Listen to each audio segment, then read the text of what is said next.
Si je vous dis ça, est-ce qu'on le voit? Oui, on le voit. Plus ça, vous me dites quoi? Bah, a priori, vous me dites Hellboy et Greenhouse. Donc, deux choses qui n'ont pas forcément à voir l'un avec l'autre. Et pourtant, il y a un lien, et ce lien, c'est ça. Ou plutôt, il y a un bébé. C'est comme si Hellboy, pas Hellboy du film, mais Hellboy, s'accouplait avec ça, et que le bébé, ça nous donnait ça. Donc, Double Feature of Evil, dessiné par Richard Corben, de toute façon vous l'aurez deviné à la couverture, scénarisé par Mike Mignola, sorti en novembre 2010, donc c'est le dernier Corben en date, si je dis pas de bêtises, jusqu'au prochain Being Human, avec Roger Lomoncule. Il nous aura manqué celui-là. 50e, je tiens d'ailleurs à le souligner, 50e numéro Hellboy, 50e comic book Hellboy, donc qui sait, on va peut-être aller jusqu'à 100, en tout cas si on va jusqu'à 100 on est à mi-parcours, bref je tenais juste à le souligner, c'est le numéro 50. Donc voilà, oui alors, Double Feature of Evil, vous le savez tous, je suis pas un grand admirateur de Richard Corben, je respecte l'individu, je respecte le dessinateur, je respecte ce qu'il a été dans l'histoire du comic book, il n'y a pas de souci de ce côté-là, c'est juste que j'ai du mal, vous le savez, avec son style de dessin. Mon avis, plus que éclairé sur lui, c'est ravisé sur Hellboy in Mexico, où je vous disais que j'avais adoré Virage à 180 degrés, j'avais adoré ce qu'il avait fait sur la série, et bah une fois de plus, faut croire que ça y est, je commence à m'y habituer.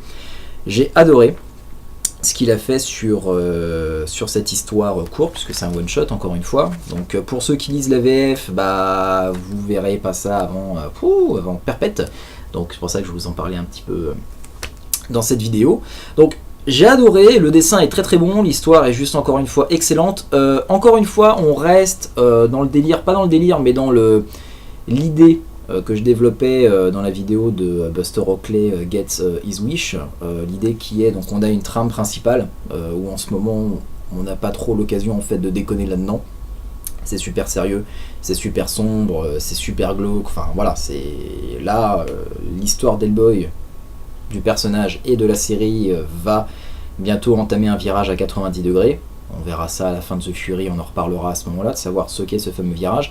Mais pour le moment, on peut pas déconner. Et donc à côté de cette trame principale, on a donc Kevin Nolan, on a Richard Corben qui apporte... on va dire ça, une petite bouffée d'air frais, ou en tout cas une autre vision du personnage d'Hellboy, un autre trait de son caractère qui est plus... pas trait de son caractère, je crois que le terme n'est pas très bien employé, mais on va dire son côté X-Files. On a la vie de Hellboy et à côté on a ces X-Files, c'est-à-dire ces épisodes d'histoire, quelquefois grotesques, quelquefois un petit peu... toujours on baigne dans le mystère, on baigne dans le paranormal, mais à côté c'est la conclusion, elle est toujours un peu rigolote, un peu marrante, et c'est léger. On va dire voilà, ça ce sont... Voilà. Nickel, je viens de développer une idée là en live, comme quoi mes vidéos sont toujours aussi bien préparées. Ces histoires de Corben, Nolan et compagnie, en fait, ce sont les X-Files de Hellboy. On a la trame de Hellboy, et à côté on a ça, c'est X-Files. C'est des trucs super légers, super pas sérieux, pardon, mais toujours glauque, flippante et prenante. Donc, pourquoi j'ai adoré le concept de ce one shot, d'ailleurs c'est un one shot, c'est dommage, parce que c'est tellement bon qu'on en redemanderait, mais en même temps si ça avait été sur 2 numéros, bah, on aurait perdu la particularité du truc. Donc pourquoi est-ce que je faisais le parallèle avec Greenhouse? Bah, tout simplement à cause du titre qui explique un peu ce qu'il y a à l'intérieur. Double Feature of Evil rend hommage, tout comme Greenhouse d'ailleurs, à un pan du cinéma d'exploitation américain des années 70, qui consistait donc à organiser les soirées double programme, où on se tapait donc un premier film de genre en première partie de soirée, une entracte, et un deuxième film de genre en deuxième partie de soirée, donc un film de monstre et après un film de tueur en série. Et à titre d'exemple d'ailleurs, le Rocky Horror Picture Show, si vous connaissez ce film, à l'époque a été créé pour être intégré dans ces fameux doubles programmes. Donc ça vous montre un petit peu le côté vraiment bis de ces doubles programmes. Et je vous renvoie d'ailleurs à à Greenhouse, donc j'insiste vraiment là-dessus pour que vous ayez une petite idée du délire de ce double feature of Evil. Donc on a deux histoires, d'ailleurs pour vraiment insister sur le fait cinéma d'exploitation, on commence dans un cinéma, donc là je ne sais pas si vous voyez très très bien, de toute façon vous avez un extrait sur le blog, donc je vous renvoie à cet extrait si vous voulez vraiment voir les images en meilleure qualité. Donc on commence dans un quartier complètement délabré à l'abandon, on pénètre à l'intérieur d'un cinéma désert où un film est projeté sur l'écran d'une salle de cinéma. Et donc là, boum, on tourne la page, clac, et là commence le film. Donc on a le titre du film et voilà commence la première histoire. Donc voilà déjà la salle de cinéma, donc complètement désertée, et puis on peut voir en bas, voilà ici on voit quelques cadavres, regardez le film, mais on ne sait pas si ces cadavres sont des zombies ou si c'est juste des squelettes, quoi. On ne sait pas trop encore à ce moment-là. Donc le mystère plane et boum, le film commence. Donc une première histoire, une histoire de maison hantée, où Hellboy est envoyé au Kansas en 1960 afin d'enquêter sur une étrange histoire de maison dans laquelle des gens sont rentrés dedans et ont disparu, on les a jamais revus. Donc ça renvoie de mémoire, ça renvoie à ces vieux épisodes de la 4ème dimension ou de Au-delà du réel. Je parle de la deuxième version des années 90 en couleur. Ça m'a rappelé un petit peu cet esprit-là. Cette maison, on vous rentrez dedans, on vous revoit jamais, et à partir de là, des enquêteurs sont envoyés sur place et eux-mêmes commencent à disparaître l'un après l'autre jusqu'à ce qu'on comprenne le pourquoi du comment. Donc ça m'a vraiment renvoyé à cette époque-là de ma culture télévisuelle, on va dire, culture pop.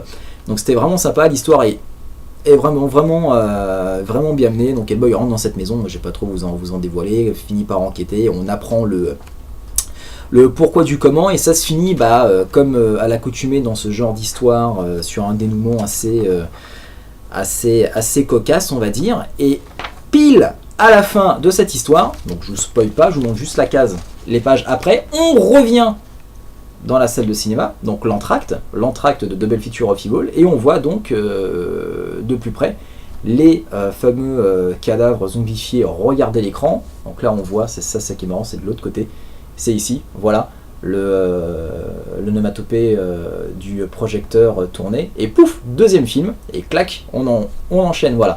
Juste derrière, sur le deuxième film, une deuxième histoire de Hellboy qui s'appelle The House of Sebek, la maison de Sebek, en sachant que la première histoire, je vous l'avais pas dit, s'appelle Sullivan's Reward.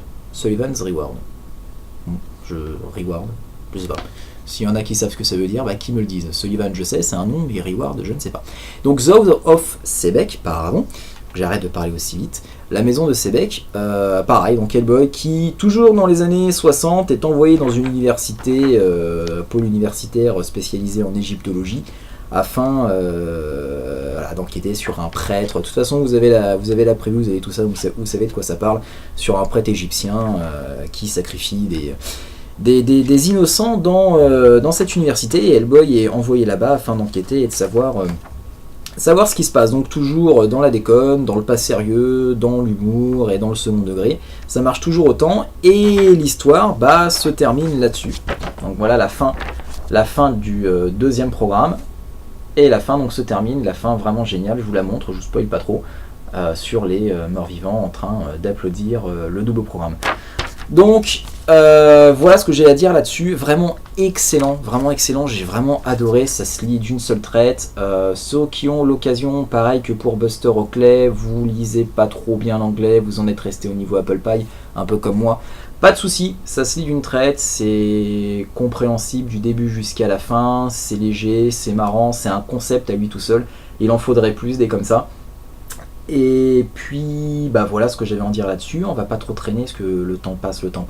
Également aussi, comme à l'accoutumée avec Mignola et Corben, une variante cover de Mike Mignola. Personnellement, j'ai pas trop de préférence, je trouve que les deux gèrent plutôt bien l'idée du double programme.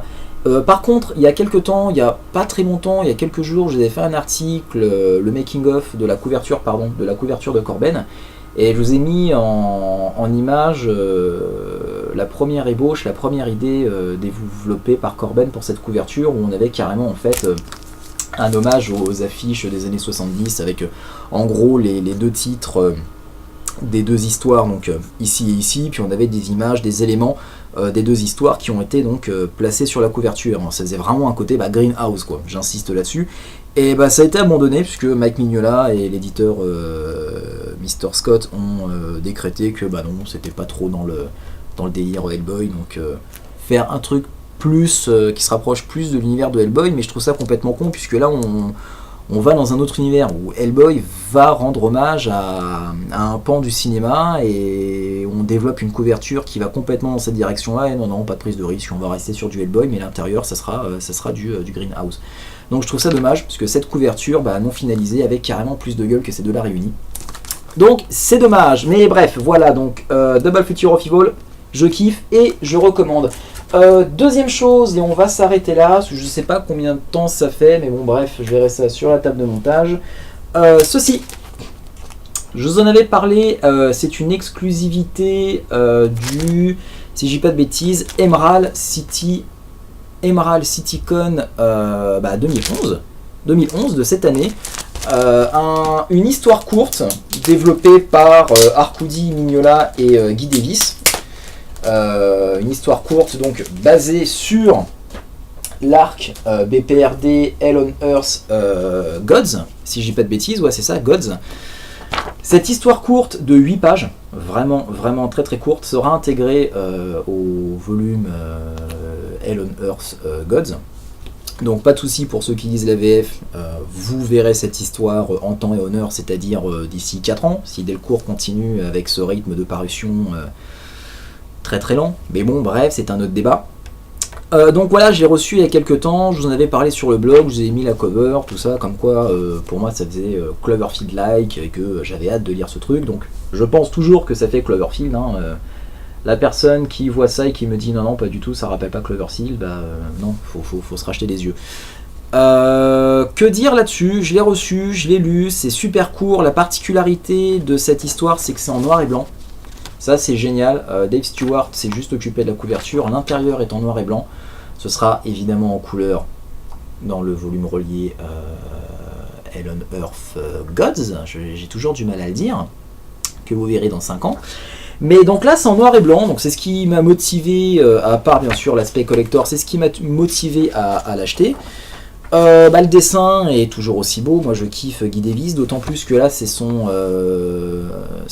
sa dernière histoire pour BPRD, puisqu'il vient de partir sur le Marquis, donc à la suite de cet arc là, et ça c'est son dernier travail sur BPRD, donc c'est un petit côté voilà, sentimental cette histoire, c'est pour ça que j'ai tenu à la voir et que j'ai couru après sur eBay.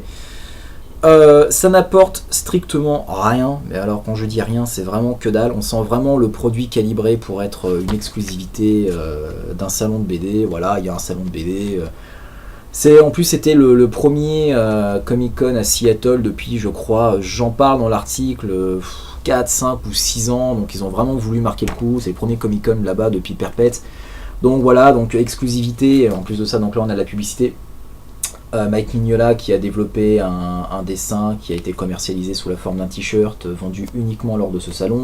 BPRD, Claque, avec plein d'autres artistes, Campbell et compagnie. Il y a eu plein de petits comic books comme ça vendus, créés spécialement pour le salon et vendus uniquement lors de ce salon. Et donc voilà, donc du coup l'histoire ça vole pas haut quoi. C'est grosso modo en parallèle de ce qui se passe dans l'histoire principale de Gods. À côté de ça, on a pendant ce temps-là Seattle quoi. Voilà.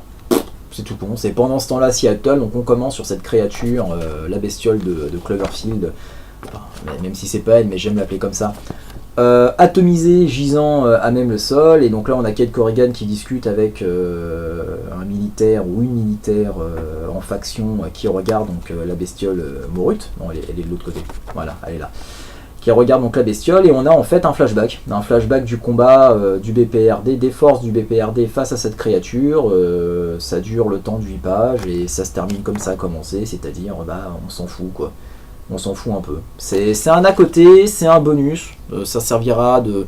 Vraiment, c'est vraiment un complément à l'histoire principale, C'est sympa, c'est toujours bon à prendre, hein, d'autant que là c'est en noir et blanc et que je pense qu'il y a de très très fortes chances que ce soit colorisé dans la version reliée. C'est sympa, ça fait plaisir, ça leur a fait une exclusivité, donc je pense que ça leur a fait beaucoup plus plaisir à eux qu'à nous, fans de Hellboy. Ça n'apporte rien, mais voilà, la dernière histoire de Guy Davis sur BPRD, bah, c'est celle-ci, donc ça apporte au côté collector du truc. Voilà ce que j'avais à dire sur le dernier Hellboy en date et le dernier BPRD en date, donc exclusivité d'un salon de BD aux USA. J'espère que j'ai pas dépassé les 15 minutes qui me sont allouées par YouTube. Donc bah, je vous laisse, je vous dis à la prochaine, restez connectés et à très bientôt pour une nouvelle vidéo et une nouvelle étude poussée d'une BD Hellboy.